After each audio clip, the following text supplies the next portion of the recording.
नमस्कार दोस्तों, Radhe Radhe. Welcome back to YouTube channel हमारी संस्कृति हमारी धरोहर। दोस्तों, आज की वीडियो में मैं आपको गुप्त नवरात्रि पूजा विधि बताने जा रही हूँ। दोस्तों, पूजन स्थल को स्वच्छ करके वहाँ पर एक चौकी रखें।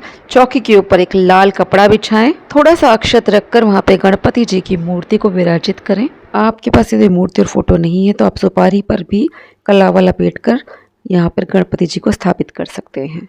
अब आप दुर्गा माता की कोई मूर्ति ले लीजिए। ये मूर्ति पत्थर की भी हो सकती है या किसी धातु की भी हो सकती है। आपके पास यदि कोई भी मूर्ति नहीं है तो आप माता की कोई फोटो ले लीजिए। अब इसके बाद आप माता दुर्गा की मूर्ति को वहाँ स्थापित करिए। अब आपको यहाँ पर एक कलश लेना है। आप ये पीतल का भी ले सकते हैं, तांबे का भी ले सकते हैं, लेकिन आप लोहे या प्लास्टिक का कलश ना लें। आप मिट्टी का कलश भी ले सकते हैं। हमने यहाँ पे मिट्टी का कलश लिया है। हमने इस पे कलश पर एक सतिया बनाया है। सिंदूर से हमने सतिया बनाया है। इसके घट पर हमने मौली बांधी है। अब इस कलश में हम थोड़ा सा गंगा जल डालेंगे। अब एक सुपारी डाल रहे हैं। अब एक खड़ी हल्दी हम यहाँ पर डाल रहे हैं। खड़ी हल्दी की गांठ है ये। आप इसी हल्दी भी थोड़ा सा डाल सकते हैं। यहाँ हमने फिर एक फूल डाला है। ये सर्व औषधि हम इसमें डाल रहे हैं। देवी की पूजा में जब कलश बनता है तो उसमें सर्व औषधि डाली जाती है। इसमें मैंने एक लौंग और एक इलायची भी डाली है और थोड़ी सी रोली भी डाली है। अब घट तक हम इसको स्वच्छ पानी से, शुद्ध पानी से भर दे रहे हैं। अब हम यहाँ पर एक जटा वाला पानी वाला नारियल लेंगे। देखिए, इसके ऊपर सबसे पहले हम सतिया बना लेते हैं। रोली से सतिया बनाने के बाद ही इसको हम लाल चुनरी या लाल कपड़े में बांधते हैं। यहाँ मैंने चुनरी लिया। आप 1.25 मीटर लाल रंग का कपड़ा भी ले सकते हैं, उसे भी इसमें बांध सकते हैं। कलश के ऊपर हमने मिट्टी का पूर्ण पात्र रखा है। इसमें हमने अक्षत भर के रखे हैं। अब हमने यहाँ पे कलश में पत्ते लगाए हैं। मैंने यहाँ पे आम के पत्ते लगाए हैं।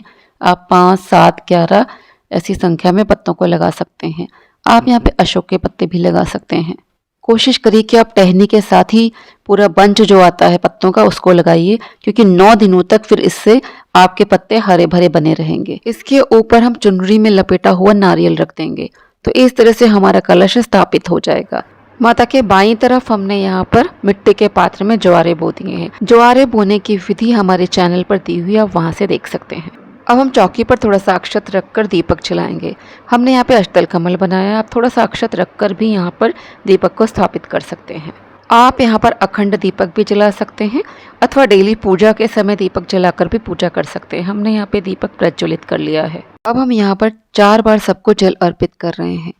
4 बार जल अर्पित करने के बाद हम गणेश जी और माता दुर्गा को पंचामृत स्नान करवाएंगे। यहाँ पर क्योंकि ये मिट्टी की मूर्ति है तो हम यहाँ पर इनको केवल पंचामृत से सांकेतिक स्नान करा देंगे। गणपति जी को भी मैंने यहाँ पर सांकेतिक स्नान करवा दिया। यहाँ पे हम 4 बार ये जो पंचामृत है उससे प्रभु को 4 बार दिखाते हैं, उनके चारों तरफ घुमाते हैं, फिर उसको एक दूसरे कटोरी में डालते जाते हैं। तो इस तरह से स्नान करवा दिया जाता है। इसी तरह से हम माता दुर्गा को भी स्नान कराएंगे। तो 4 बार हम पंचामृत से ऐसे स्नान कराते हैं। इसके बाद हम शुद्ध जल से भी 4 बार इसी तरह स्नान करवाते हैं। यहाँ हमने 4 बार शुद्ध जल से भी स्नान करवा दिया। तो इस तरह से भी स्नान करवाया जाता है। यहाँ माता दुर्गा को भी हम स्नान करवा रहे हैं। स्नान के बाद हम सभी को वस्त्र रूपी कलावा अर्पित कर रहे हैं। यहाँ हमने गणेश जी को, कलश को जनेऊ अर्पित करा है। सभी को हम पुष्प और फूल माला आदि अर्पित कर रहे हैं। गणेश जी को हमने यहाँ पे दूर्वा अर्पित करी है, शमी पत्र अर्पित करा है। गणेश जी और माता दुर्गा को हम यहाँ पे बेलपत्र भी अर्पित कर रहे हैं। अब हम यहाँ पर सबको हल्दी, रोली, सिंदूर अर्पित कर रहे हैं। कलश के पत्तों पर भी हमने हल्दी, कुमकुम और सिंदूर लगाया है। कलश पर भी हमने हल्दी, कुमकुम और सिंदूर लगाया है। अब हम यहाँ पे सबको केसर का तिलक लगा रहे हैं। कुमकुम और चावल भी हमने यहाँ सबको तिलक में लगाया है। अब हम कॉटन में थोड़ा सा इत्र लगाकर माता दुर्गा को भी चढ़ा रहे हैं। गणेश जी को चढ़ाएंगे, कलश पे अर्पित करेंगे, जवारों पे अर्पित करेंगे। तो इस तरह से हम सबको इत्र भी अर्पित करेंगे। माता को 16 श्रृंगार का सम्मान अर्पित करना चाहिए। यदि आप 16 श्रृंगार का सम्मान नहीं अर्पित कर सकते हैं तो आपकी जो भी क्षमता हो आप थोड़ा बहुत सामान अर्पित कर दीजिए।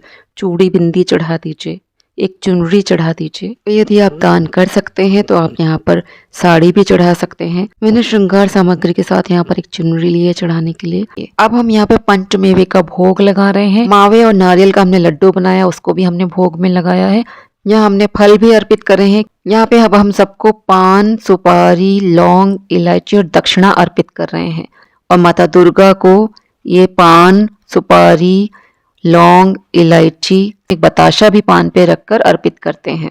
ये प्रमुख भोग होता है माता का। अब हम सबको जल आचमन करवा रहे हैं। माता को कुछ देर जल पिलाते हैं। माता को कुछ देर ही जल पिलाया जाता है। श्री दुर्गा सप्तशती पुस्तक की भी पूजा की जाती है। इसको पूरे 9 दिन पढ़ा जाता है। इसके सारे पाठ आपको मेरे चैनल पर मिल जाएंगे। दोस्तों, माता को रोज सुबह शाम धूनी दी जाती है। अगर आप दोनों टाइम धूनी नहीं दे सकते हैं तो एक ही टाइम धूनी दे दीजिए।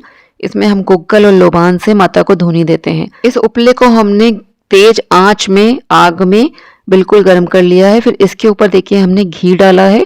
अब घी के ऊपर हम थोड़ा सा कपूर डालेंगे। कपूर डालने के बाद इसमें बहुत अच्छी आग प्रज्वलित हो जाती है। देखिए आग प्रज्वलित हो गई है।